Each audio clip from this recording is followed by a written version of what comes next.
Siguro dapat huwag magsalita si Miss Abante patungkol sa ICC case dahil spokesperson naman siya ng House of Representatives at wala namang kinalaman ang House of Representatives sa ongoing na kaso ngayon.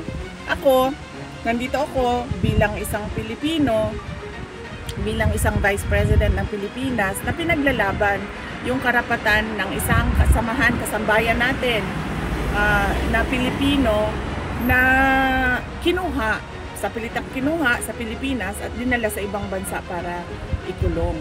So meron akong right, I have all the right to express my anger against what the administration of BBM did. Pero si Princess Abante, siya ay isang spokesperson ng House of Representatives. So ang dapat niyang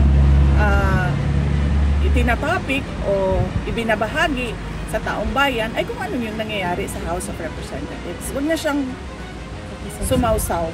Huwag na siyang sumausaw sa it's out of her league.